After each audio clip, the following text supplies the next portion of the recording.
Selamat pagi Bapak Ibu, Saudara-saudari serta anak-anak sekalian. Shalom bagi kita semua. Meskipun kondisi masih penuh keterbatasan karena pandemi corona, tetapi semoga kita senantiasa diberi kesehatan dan perlindungan dari Tuhan. Pagi hari ini kita bertemu kembali dalam renungan satu hati, sapaan Tuhan tiap pagi. Sebelum masuk dalam renungan, marilah kita awali dengan berdoa.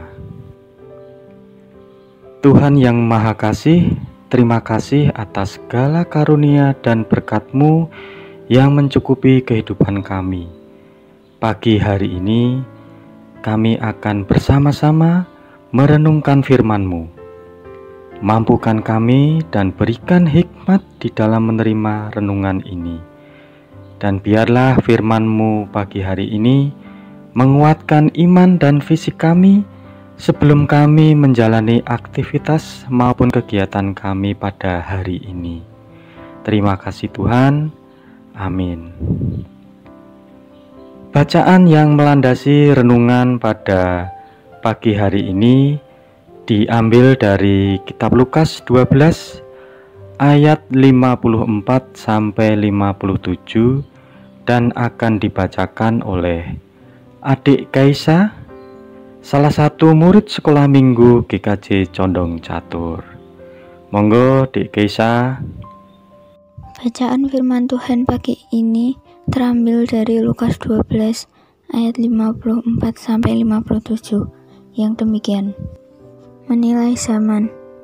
Yesus berkata pula kepada orang banyak, apabila kamu melihat awan naik di sebelah barat, segera kamu berkata, akan datang hujan, dan hal itu memang terjadi. Dan apabila kamu melihat angin selatan bertiup, kamu berkata, hari ini akan panas terik, dan hal itu memang terjadi. Hai orang-orang munafik, rupa bumi dan langit kamu tahu menilainya. Mengapa kamu tidak dapat menilai zaman ini? Dan mengapa engkau juga tidak dapat memutuskan sendiri apa yang benar? Demikian firman Tuhan. Terima kasih Adik Kaisa. Tema pada renungan pagi hari ini adalah jangan munafik. Pada akhir November 2015 yang lalu, ada suatu kejadian mengenaskan yang terjadi di Colorado, Amerika Serikat. Setelah ada seorang pria bersenjata melepaskan tembakan massal di sebuah pusat keluarga berencana yang juga klinik aborsi setempat. Kejadian tersebut menewaskan sedikitnya 3 orang dan beberapa orang lainnya luka-luka. Pelakunya bernama Robert Louis Deere. Siapakah Robert? Robert dikenal sebagai seorang yang saleh. Ia adalah laki-laki yang kerap berdiskusi Alkitab dengan teman-teman satu pelayanannya. Orang-orang sering mendapati Robert berdoa dan membaca Alkitab di gereja. Fakta mengejutkan ini memang membuat siapapun kaget.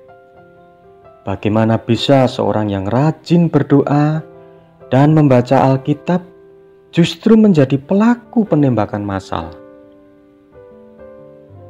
Kehidupan seperti Robert inilah contoh seorang Kristen yang hidup dalam kemunafikan. Di balik perbuatan yang terkesan saleh, hatinya dipenuhi oleh kebencian terhadap sesama. Kata munafik berasal dari kata Yunani hipokrites, yang berarti aktor yang sedang memakai topeng. Istilah ini dianggap cocok bagi orang yang sedang berpura-pura untuk menipu orang lain demi tujuan pribadi. Secara singkat, munafik bisa diartikan sebagai seorang yang berpura-pura, namun sebenarnya hatinya tidak selaras dengan apa yang akan ia kerjakan. Ada banyak orang munafik yang dicatat oleh Alkitab, yang kehidupannya seperti orang saleh, namun tidak mencerminkan sebagai pribadi seorang Kristen. Alkitab mencatat ada banyak orang yang saleh, namun hidup dalam kemunafikan.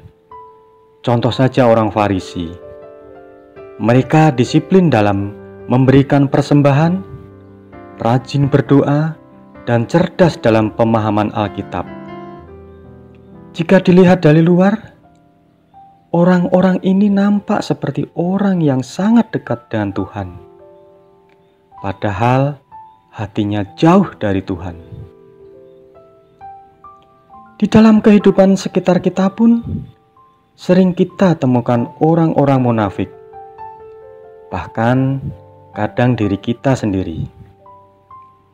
Bagaimana tidak munafik? Gayanya saja yang saleh, tetapi hidupnya tidak. Cara bicaranya saja yang begitu santun, tetapi hidupnya tidak. Tubuhnya saja yang ada di gereja, tetapi hatinya tidak. Teriakannya saja yang menyerukan haleluya, tetapi jiwanya tidak. Penting buat kita untuk mengingat bahwa Allah tidak hanya melihat perbuatan kita saja, namun Ia juga memahami apa yang kita pikirkan. Sebelum lidah kita mengeluarkan perkataan, sesungguhnya Tuhan telah mengetahui semuanya.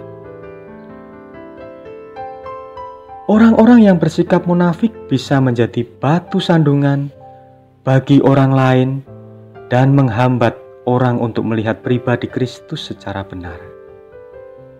Tuhan sudah mengetahui apa yang kita pikirkan, bahkan sebelum kita melakukan hal tersebut. Bagaimana kita bisa selaras dalam kata, tindakan, dan hati juga dilihat oleh Tuhan. Jangan sampai kita terjatuh dalam kemunafikan seperti Robert, di mana ia memuji Tuhan, namun sebenarnya hatinya dilingkupi oleh kebencian. Nah, mulai sekarang, mari kita menjauhkan sikap munafik dari pribadi kita. Belajar untuk merelakan diri kita untuk menjadi satu dalam kehendaknya dengan menyelaraskan kata, tindakan, dan hati kita. Biarlah apa yang sedang kita kerjakan hari ini, Tuhan saja yang melihat, sehingga kita bisa menjadi berkat bagi banyak orang. Amin. Mari kita tutup renungan pagi ini dengan berdoa. Terima kasih Tuhan atas penyertaan-Mu di dalam kami merenungkan firman-Mu hari ini. Jauhkan kami dari sikap munafik, sikap berpura-pura saleh, tetapi mampukan kami sebagai murid-Mu untuk menyelaraskan kata, tindakan, dan hati kami di dalam kehidupan bergereja maupun bermasyarakat. Selepas ini kami akan melaksanakan kegiatan kami sehari-hari. Iringi dan pimpin kami, agar semua kegiatan kami penuh berkah dan anugerah. Terima kasih Tuhan. Amin.